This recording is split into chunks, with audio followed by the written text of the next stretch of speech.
기적이라는 단어는 듣기만 해도 뭔가 기대감을 가지게 하는 단어이죠. 뭔가가 희망이 넘치고 기분이 조금 좋아지는 것 같고 뭔가 소망을 가지게 하는 내 단어가 바로 기적이라는 단어가 아닙니까? 그런데 기적이라는 것이 과연 무엇입니까? 과연 기적이라는 게 무엇이기에 이렇게 사람들의 마음을 설레게 하고 또 기대감을 가지게 하고 또 소망을 가지게 할까요? 이 다음 사전에서는 기적이라는 단어를 이렇게 설명하고 있습니다. 상식을 벗어난 기이하고 놀라운 일. 그리고 두 번째로는 신의 힘으로 이루어지는 불가사의한 일. 성령에 의해 수태, 부활, 병자 치유 따위가 있다라고 다음 사전에서 이렇게 설명을 하고 있습니다. 자, 그런데 과연 이것만 기적이라고 할 수 있을까요? 저는 기적이라는 걸 생각해 볼 때에 과연 무엇이 진짜 기적일까? 과연 어떤 것이 과연 기적일까? 라는 것을 가만히 생각을 해 보았습니다. 이 모든 것을 생각해 볼 때 지금 우리가 기적의 그 대상자들이 아닐까라는 생각을 저는 해봤습니다. 이유는 오늘 현대에는 사람들의 안전을 위협하는 것들이 너무나 많습니다. 그리고 또 한 가지, 조금만 다른 생각을 한다면은 그 사람의 피해를 끼치고 피눈물을 나게 하는 일들도 너무나 많이 있습니다. 이 말은 뭐예요? 우리의 삶에서 우리의 인생을 살아가는데 평안을 위협하는 것, 우리의 육신이 불구가 된다든가 병이 들게 한다든가 이 모든 것들이 이 세상에는 너무나 많이 있습니다. 우리가 조금만 돌아보면 온갖 우리를 위협하는 것들밖에 없다라는 말이죠. 자, 그럼에도 우리는 어떤 삶을 살고 있습니까? 지금 모든 육체가 건강하고 평안한 삶을 살고 있지 않습니까? 그러면서 또 어떻게 해요? 늘 우리는 즐길 걸 다 즐기고 이 위험한 현대에서 건강하고 평안을 누린다면은 저는 이것이 바로 하나님의 우리의 은혜요. 또 우리에게 베푸시는 큰 기적이 아닐까라는 생각을 합니다. 다만 우리가 뭐예요? 더 큰 것을 요구하고 더 큰 것을 생각하고 내 욕심을 챙기니까는 그러니까는 결국은 우리가 불만이 생기고 또 더 나은 것을 또 욕심을 내게 되고 내 혈기가 나오게 되는 것이죠. 그러니까 여러분, 내가 모든 걸 버리고 모든 것을 주변을 돌아본다면은 내 삶 자체가 기적의 삶이다라는 것을 오늘 분명히 우리는 깨달을 수가 있습니다. 오늘 그런데 중요한 거는 오늘 본문에서는요, 더 큰 기적이 있다라는 것을 말씀하고 계십니다.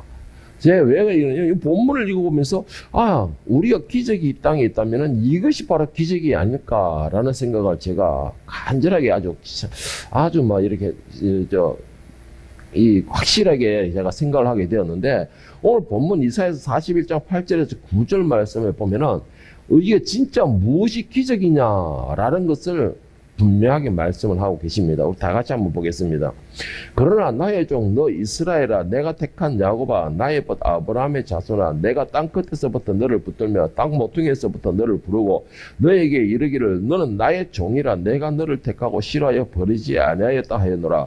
두려워하지 말라, 내가 너와 함께함이라. 놀라지 말라, 나는 너의 하나님이 됨이라. 내가 너를 굳세게 하리라. 참으로 너를 도와주리라. 참으로 나의 의로운 오른손으로 너를 붙들리라. 할렐루야. 저는 이 말씀을 볼 때마다 드는 생각이, 세상에 이것보다 더 큰 기적이 있을까라는 생각을 합니다. 여러분 생각은 어떻습니까? 여러분이 볼 때는 오늘 이 말씀이 그냥 당연한 것처럼 이렇게 받아들여집니까? 아니면 큰 기적이다라고 생각을 하십니까? 오늘 왜 이것이 큰 기적이냐라는 것을 오늘 말씀을 한번 나누어 보고서 여러분들도 기적의 가운데 기적의 주인공이고 그 기적 가운데 살고 있으므로 감사하는 마음을 우리 함께 나눠보기를 간절히 소망하는 마음에 이 말씀을 준비했던 것입니다. 이 말씀을 볼 때마다 제가 한 가지 드는 생각이 있고 감사하는 생각이 있습니다. 뭐냐면은 바로 내가 목사가 되기 전에 한동안 이 목사를 죽어도 나는 못합니다 하고 도망 다닐 때 생각하게 되었습니다. 제가 10대 때부터 이 어머니가 저를 위해 기도를 하시면서 종이 되게 하라라는 거는 종이 되기를 원하는 그런 기도를 하시면서 그런 응답을 받으셨습니다. 그런데 나는 죽어도 종이 되기 싫다고 도망을 다니기 시작하게 된 것이죠. 그렇게 오랫동안 도망을 다니면서 결혼하게 되었고, 결혼하면서 자녀들도 사이 예쁜 딸들도 나오게 됐고, 그러면서 제가 이제 하나님의 말씀에 순종하지 않으니까 온 가족들이 고난에 빠지게 되었습니다. 그렇게 고난의 삶을 살고 있는 가운데에서 결국은 내가 포기를 하고 주님 이제 순종하겠습니다 라고 말은 했지만은 그래도 이것이 너무나 싫었기 때문에 한동안 동안에 정말 몇 달 동안은 이제 학교를 가기 몇 달 동안에 제 입에 붙어 있었던 말이 있었습니다. 뭐냐면은 주님 왜 하필이면 60억 인구 중에 나입니까? 왜 60억 인구 중에 나입니까? 제가 차를 타고 다니면서도 이 노래를 부르고 저 노래를 부르니까 우리 사모님이 항상 웃더라고요. 참 노래 기가 막히게 부른다면서. 그런데 제가 이 노래를 너무나 싫어서 얼마나 싫었으면 이 노래를 이 말을 갖다가 노래로 만들어 불렀습니다. 한동안을. 그리고는 제가 신앙을 어쨌든 신학 다니는 동안에도 하기 싫어하죠. 막 이리 뺀질 저리 뺀질 했는데 결국은 막 하나님의 역사 속에서 강건한 역사 속에서 막 교수님들 이 선동해서 그런 교인 졸업하게 되었고 결국 목사 한 수를 받았습니다. 그리고는 목회를 계속 해오면서 몇 년 전부터 느낀 것이 하나가 있었습니다. 나에게 가장 큰 기적은 나 같은 놈이 하나님의 종이 되었다라는 것이었습니다. 나 같은 놈이 하나님의 종이 되었다. 이 내 인생에서 이거보다 더 큰 기적이 무엇이 있을까? 이 내 인생에서 이거보다 더 큰 기적이 무엇이 있을까? 라고 생각하면서 그 다음부터는 종이 안 되겠습니다라는 말은 하지 않았습니다. 하기 싫어서. 다만 내가 이것을 하고 싶지 않습니다라는 것은 이 자리에 있는 것이 너무나 두렵고 너무나 힘들고 두렵기 때문에 그래서 내가 주님 지금이라도 괜찮습니다. 이런 말을 하지 않았어도 종이 되기 싫어서 안 하겠습니다 소리는 하지 않았었습니다. 그리고는 제가 두 번째 큰 기적이 나에게 뭐가 있느냐. 이거는 오래전부터 제가 한 번씩 이렇게 생각을 합니다. 내가 만약에 우리 사모와 결혼하지 않았다면 어떤 일이 벌어졌을까? 물론 우리 사모가 그렇다고 나쁘다는 건 아닙니다. 사모도 정말 여종으로서는 믿지 않는 집안에서 정말 하나님의 특별히 강건한 역사하는 가운데서 얻은 여종인데 저는 내 인생에 내가 목사가 됐다는 게 가장 큰 기적이고 두 번째 기적을 더하라 하면 뭘로 기적하느냐? 저에게 하나님께서 예쁜 딸을 3명이나 주셨다는 거. 저는 이것을 두 번째 기적으로 생각하고 있습니다. 뭐 여자라서 말하는 게 저는 오래전부터 이런 생각을 해봤어요. 만약에 내가 내 아내와 결혼하지 않았으면 어떻게 됐을까? 뭐 여자야 다른 사람 구할 수도 있겠지. 더 좋은 사람 구할 수도 있겠지. 그런데 문제는 이 딸들을 다시 만나지 못할 것이다 라는 생각이 들더라는 것이죠.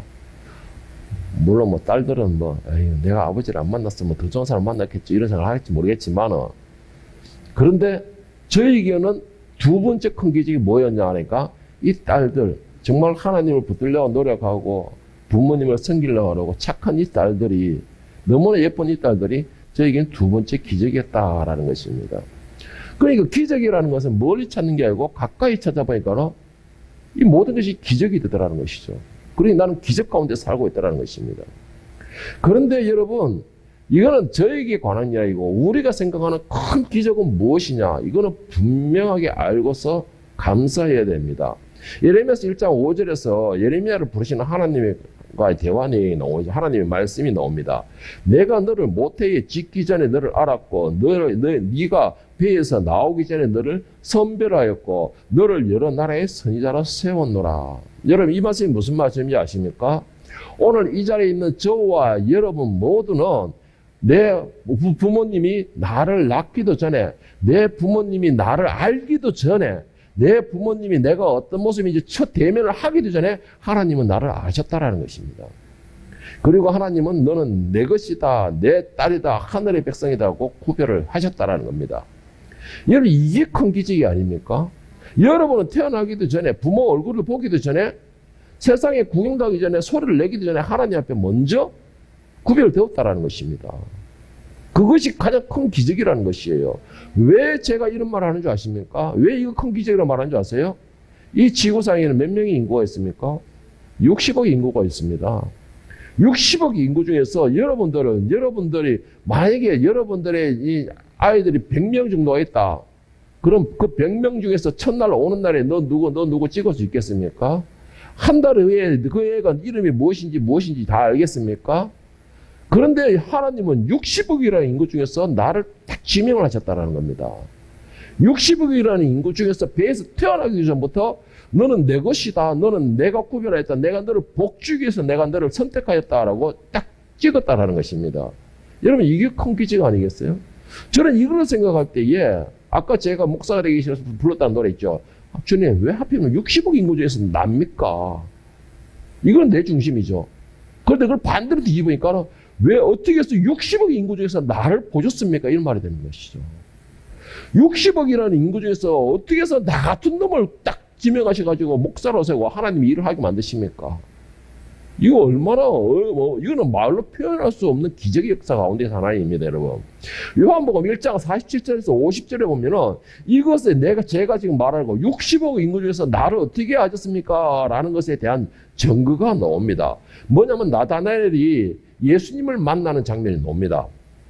예수께서 나다나엘에게 자기에게 오신 것을 보시고 그를 가르쳐 이르시되 보라 이는 참으로 이스라엘 사람이라 그 속에 간사한 것이 없도다. 나다나엘이 이르되 어떻게 나를 아시나이까? 예수께서 대답하여 이르시되 빌립이 너를 부르기 전에 네가 무화과나무 아래 있을 때부터 보았노라. 나다나엘이 대답하되 랍비여 당신은 하나님의 아들이시여 당신은 이스라엘의 임금이로소이다. 예수께서 대답하여 이르시되 내가 너를 무화과나무 아래 보았다 함으로 믿느냐? 이보다 더 큰 일을 보리라.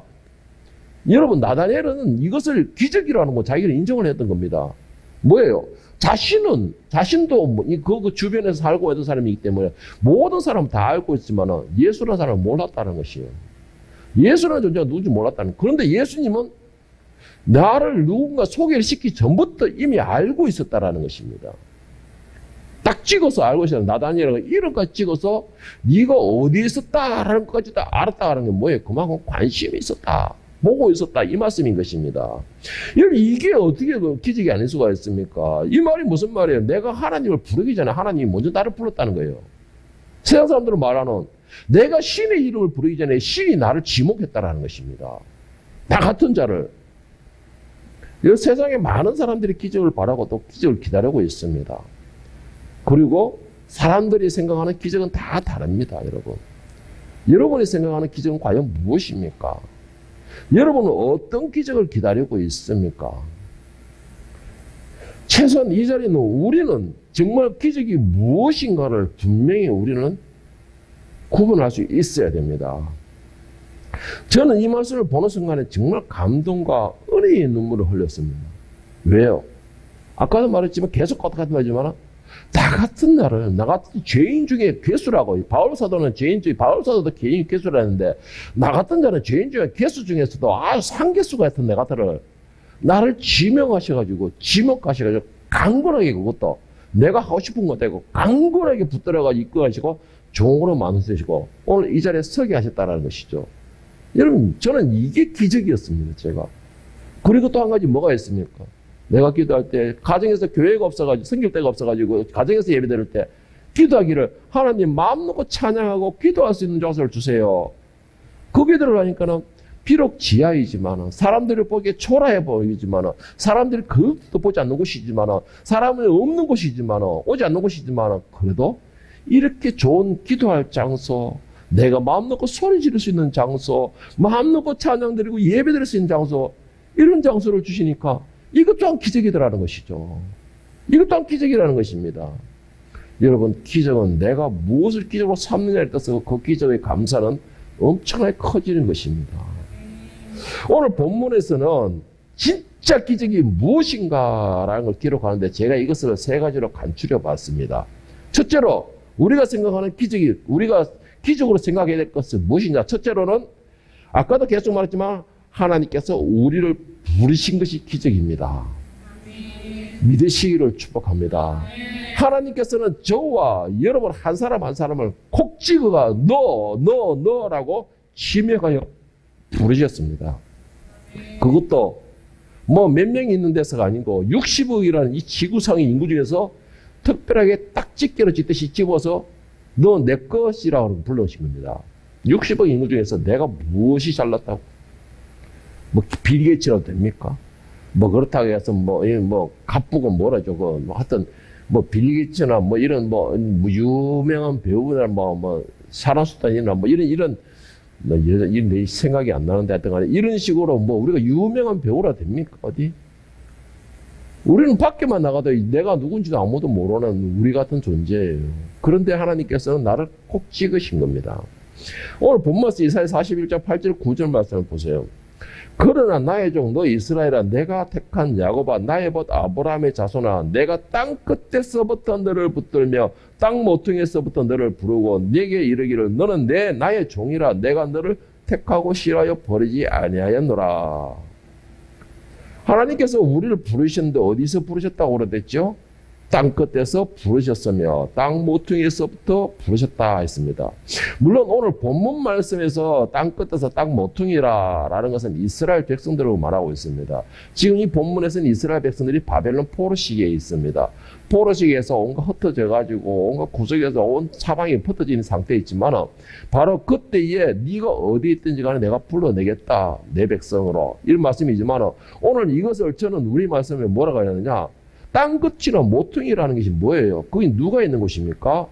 계급 중에서 가장 가치 없는 사람들, 관심 못 받는 사람들, 소외된 사람들, 누구에게나 다 천대받는 사람들이 땅 모퉁이나 구석에 있습니다. 제일 구석에 처박히는 것이죠. 아무도 관심 가지지 않는 소외된 사람들, 가장 볼품없는 사람들. 하나님께서는 이런 나 같은 존재를 찾아내셨다라는 것입니다. 사람들에게 인정받지 못하고 뭔가 내세울 것도 없고 그렇다고 해서 내 이름을 알릴 만한 것도 없고 그렇다고 해서 내가 뭐 얼굴 외모가 뛰어나가지고 뭐 배우나 이런 것처럼 이름을 날릴 수 있는 조건도 없고 아무것도 없는 극히 평범하고 그리고 밖에 나가면 누구도 인정해 주시는 그런 볼품 없는 나. 그런데 하나님께서는 이런 나를 딱 찍어내셨다. 어딘가요? 내가 구석에서 소외되어서 쭈그려 앉아 있을 때 내가 서러워서 슬픔에 외로움에 내가 고통하고 있을 때에 하나님께서는 그런 나를 딱 찍어내셨다는 것입니다.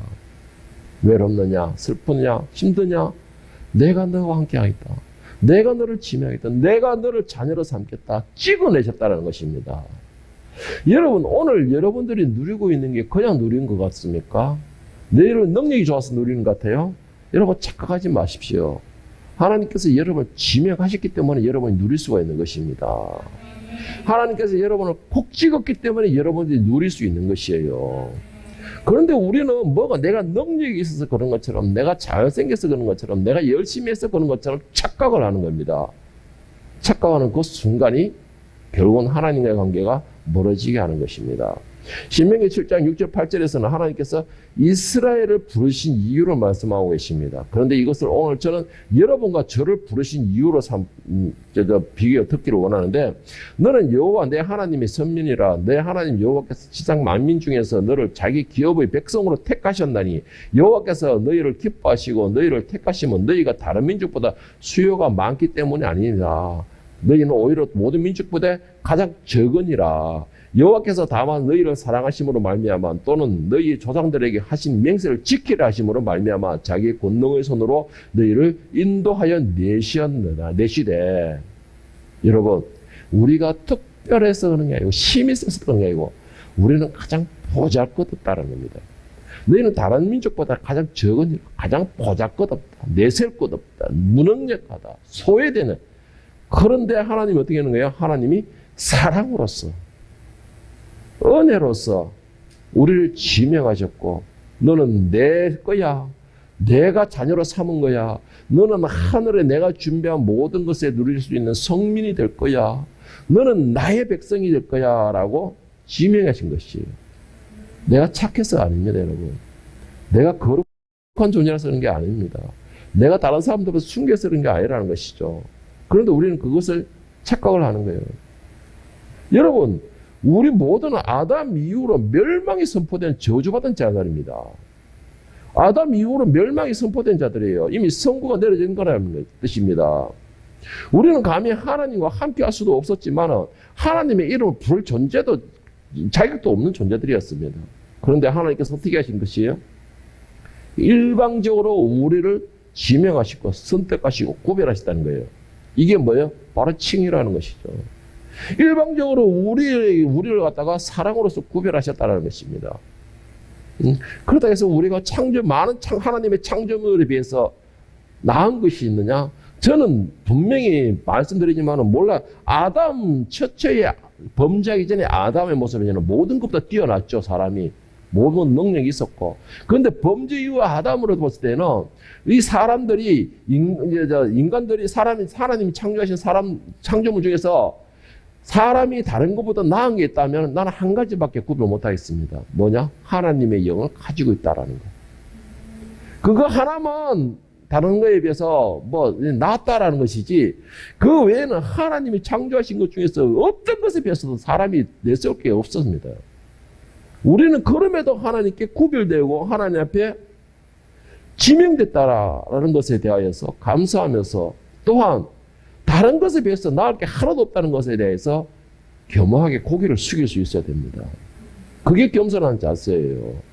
내가 똑똑하고 내가 잘났다고 내가 이게 옳다고 내가 뭐가 옳다고 고개를 바짝 세고 대적하는 것이 아니고, 그럼에도 나를 구별하시고 선택하시고 기다리시고 인내하시며 고개를 숙일 수 있어야 돼. 그래야지만이 하나님이 창조하신 그 창조물 가운데서 우리가 그나마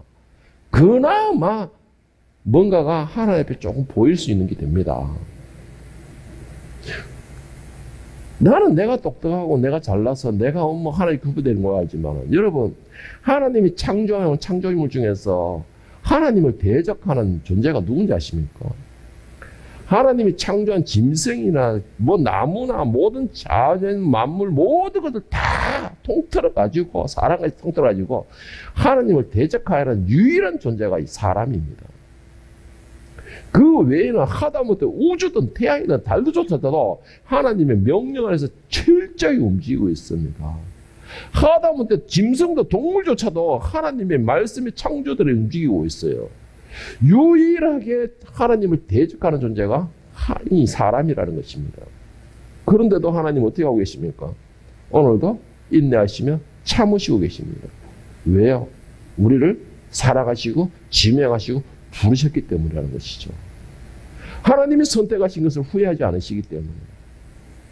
무엇이 더 큰 기적이 있습니까? 나의 이런 행위에도 나를 참아주시고 오늘도 나를 그래도 내 이름을 불러주시는데, 이렇게 반항하는데도 나를 참으시고 오늘도 나를 기다려주시는데 뭘 더 기다리겠습니까? 뭘 더 큰 것을 바라겠습니까?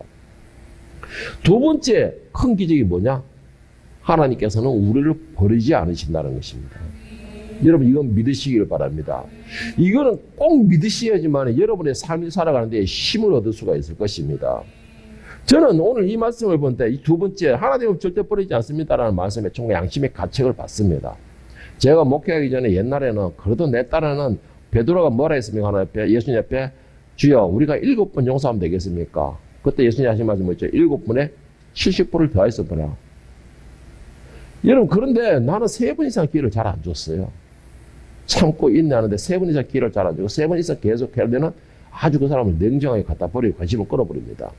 과거에 제가 이런 삶을 살았어요. 지금은 많이 유해져가지고 이래도 저래도 나 혼자서 그냥 끙끙 앓고 말지만은, 그런데 하나님은 저와 같지가 않으신다라는 것입니다. 오늘 본말씀 이사야 42장 14절에 한번 보세요. 내가 어떤 존재였나라는 것을 먼저 말씀하시는데, 버러지 같은 너희 야곱 이스라엘 사람들아 라고 시작을 하고 있습니다. 이 버러지 같은 야곱, 내가 어떤 존재였느냐? 하나님 말씀하시기를 버러지 같은 나라, 버러지 같은 광민아, 버러지 같은 사모야 여자가, 이렇게 말씀하시는 겁니다. 근데 이 공동번역에서는 어떻게 말을 하게 필요하고 있냐? 두려워하지 말라. 벌레 같은 야곱아, 구더기 같은 이스라엘아. 여기 오늘 우리가 계획에서 말하는 버러지 같은 이 말에 이 원어의 의미를 따지면은 벌레, 구더기, 유충 이런 말입니다. 우리가 볼 때 그 정도로 보잘것없는 존재예요. 하찮은 존재입니다. 그런 존재인데도 하나님께서는 지명하여 부르셨기 때문에 어떻게 한다는 거예요? 너희가 비록 벌레 같고 구더기가 될지라도 나는 너를 버리지 않는다. 나는 절대 너를 버리지 않겠다. 이렇게 말씀을 하고 약속을 해주시고 있습니다. 여러분, 이 모습이 얼마나 더 큰 은혜가 있습니까? 더 큰 기적입니까? 하나님께서는 우리에게 말씀하시기를 뭐라고 했느냐. 19절에 보면은 내가 땅 끝에서부터 너를 붙들며 땅 모퉁이에서부터 너를 부르고 내가 너를 택하여 싫어하고 버리지 아니하여.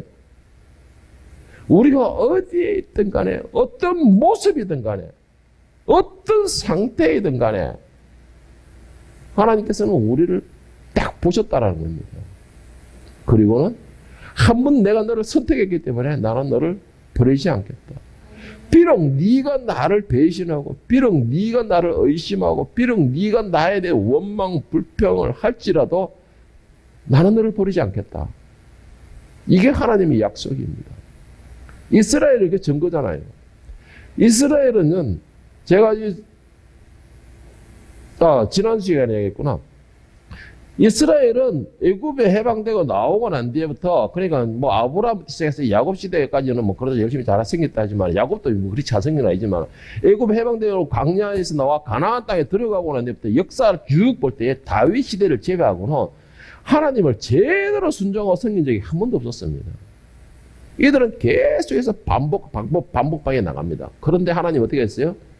지금까지도 이스라엘을 붙들고 계십니다. 버리지 않겠다. 너희가 사방 전 세계에 흩어져 있을지라도 결국은 내가 너희를 집에 다 불러 모으겠다. 내가 버리지 않는 이유다. 여러분, 오늘 우리를 하나님께서 지명하여 부르셨습니다. 그리고 우리가 그렇다고 지금까지 하나님만 열심히 섬기면서 주님만 나의 희망이요, 주님만 나의, 이렇게 살지는 않았죠. 오늘 제가 아침에 교회를 다 오는데 외국인 가족이 하나 지나가더라고요.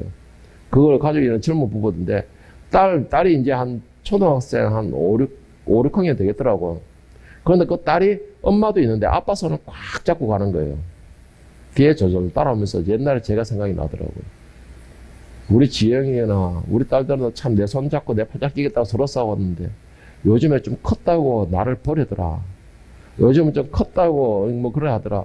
부러우면서 그 생각이 당당하더라고요. 그런데도 나는 그 딸들이 쉽지가 않더라고. 어떻게 해서든 그 딸들의 관심을 좀 받고 싶기도 했고, 그 딸들과 더 관계를 갖고 싶어 했고, 저렇게 입이 툭 튀어나와가지고 저렇게 한 수면으로 쳐다봐도 그래도 사랑스럽고, 내 눈에는. 이런 생각이 아침에 딱 드는데, 오늘 말씀을 연결되는 게 하나님께서 나를 저런 마음이 아닐까. 내가 입이 삐쭉삐쭉 나오고, 내가 까놓아서 성질 팍팍 부리고, 내가 따르는 소리 딱 지르면서 달려들어도 그래 이놈의 새끼야, 그래 네가 힘들지, 이런 식으로 지금 나를 참고 있나고 끝까지 보지 않으실까, 이런 생각이 들더라고요. 여러분, 하나님은 나를 버리지 않습니다. 믿으시기를 바랍니다. 내가 하나님을 버릴지라도, 내가 하나님 싫다고 거리를 둘지라도 하나님은 나를 버리지 않습니다. 오히려 더 강하게 손을 붙들고 계시는 것이죠. 세 번째 큰 기적은 뭐냐? 우리 도움이 되시겠다라는 것입니다. 여러분, 붙드시기를 축복합니다. 믿으시기를 축복합니다. 하나님이 우리의 도움이 되시겠다는 겁니다. 여러분, 우리가 기적을 소망하며 더 큰 기적을 기다리는 이유가 뭡니까? 내 힘이 부족하기 때문에 기적을 기다리지 않습니까? 내 힘으로 되지 않기 때문에 기적이라는 것을 소망하지 않습니까? 그런데 여러분, 그 기적이라는 것을 일으키는 주인공이 누굽니까? 바로 하나님이세요. 그 기적을 일으키는 주인이 바로 하나님이시라는 겁니다. 오늘 본문에서 10절, 14절 말씀을 한번 보세요. 하나님께서 기적을 기다리는 우리에게 이렇게 말씀하십니다. 두려워하지 말라. 내가 너와 함께함이라. 놀라지 말라. 나는 너의 하나님이 됨이라. 내가 너를 굳세게 하리라. 참으로 너를 도와주리라. 참으로 나의 의로운 오른손으로 너를 붙들리라. 보라, 너에게 노하던 자들의 수치와 욕을 당할 것이요, 너와 다투는 자들이 아무것도 아닌 것 같이 될 것이며 멸망할 것이니라. 네가 찾아도 너와 싸우던 자들을 만나지 못할 것이요, 너를 치는 자들은 아무것도 아닌 것 같고 허무한 것 같이 되리니 이는 나 여호와 너의 하나님이 이는 나 여호와 너의 하나님이 너의 오른손을 붙들고 너에게 이르기를 두려워하지 말라. 내가 너를 도우리라 할 것임이라. 여러분, 말씀 좀 길지만 내용은 하나예요. 내용은 하나입니다. 하나님이 내 오른손을 꽉 붙들고서 내 도움이 되겠다는 것이에요. 내 편이 되겠다는 것입니다. 내 편이 되겠다는 거예요. 여러분, 여기서 제가 한 가지 질문을 해볼게요. 여러분들은 더 이상 어떤 기적이 일어나기를 원하고 계십니까? 오늘 이 말씀에서 말씀하셨는데 10절에서 14절에서 하나님 말씀하셨는데 여러분 어떤 더 큰 기적을 원하고 기다리고 계십니까? 그 기적의 주인이신 하나님께서 내 오른손을 꽉 붙들고 계시겠다. 그러면서 하는 말이 뭐예요? 내 대적을 하나님의 대적을 살겠다. 내가 물리치겠다. 물론 이거는 육신의 대적도 되지만은 우리 영혼의 사탄의 대적을 말하고요. 우리의 모든 힘든 일과 우리의 대적을 누가 줍니까? 사탄이 주는 거잖아요. 그 모든 적을 내가 물리치겠다. 내가 너의 힘이 되겠다라고 말씀하시는데 무슨 더 큰 기적을 원하십니까?